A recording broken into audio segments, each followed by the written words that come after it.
Oman റിയാലിന്റെ വിനിമയ നിരക്ക് സർവകാല റെക്കോർഡിൽ. ഒരു ഒമാൻ റിയാലിന് 225 രൂപ 60 പൈസയാണ് ഒമാനിലെ പല വിനിമയ സ്ഥാപനങ്ങളും ഇന്ന് നൽകിയത്. ഇന്ത്യൻ രൂപയുടെ മൂല്യം $1 87.10 രൂപ എന്ന സർവകാല ഇടിവിലേക്ക് കൂപ്പുകുത്തിയതോടെയാണ് വിനിമയ നിരക്ക് ഉയർന്നത്. ഇന്ത്യൻ രൂപയുടെ റിയാലിന്റെ വിനിമയ നിരക്ക് തിങ്കളാഴ്ചയോടെയാണ് പുതിയ ഉയരങ്ങളിലേക്ക് എത്തിയത്. ഒരു റിയാലിന് 225 രൂപ 60 പൈസ എന്ന നിരക്കാണ് ഇന്ന് ഒമാനിലെ പല വിനിമയ സ്ഥാപനങ്ങളും നൽകിയത്. കറൻസികളുടെ നിരക്കുകൾ കാണിക്കുന്ന അന്താരാഷ്ട്ര പോർട്ടലായ എക്സി കറൻസി കൺവെർട്ടറിൽ ഒരു റിയാലിൻ്റെ വിനിമയ നിരക്ക് 226 രൂപയിലും അധികമാണ് കാണിക്കുന്നത്. ഇന്ത്യൻ രൂപയുടെ മൂല്യം $1 87.10 രൂപ എന്ന സർവകാല ഇടിവിലേക്ക് കൂപ്പുകുത്തിയതോടെയാണ് വിനിമയ നിരക്ക് ഉയർന്നത്.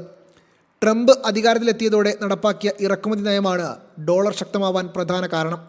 കഴിഞ്ഞ ദിവസം മെക്സിക്കോ, കാനഡ, ചൈന എന്നീ രാജ്യങ്ങൾക്ക് ട്രംപ് ഇറക്കുമതി കരം ഏർപ്പെടുത്തിക്കൊണ്ട് ഉത്തരവിറക്കിയിരുന്നു.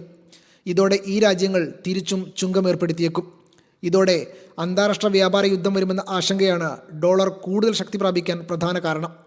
ഡോളർ ശക്തമാവാൻ തുടങ്ങിയതോടെ ഇന്ത്യൻ ഓഹരി വിപണിയെ നിയന്ത്രിക്കുന്ന ഫോറിൻ ഇൻസ്റ്റിറ്റ്യൂഷണൽ ഇൻവെസ്റ്റേഴ്സ് ഇന്ത്യൻ മാർക്കറ്റിൽ നിന്ന് നിക്ഷേപം പിൻവലിക്കുന്നതും രൂപയെ പ്രതികൂലമായി ബാധിക്കുന്നുണ്ട്. Media 1, Muscat.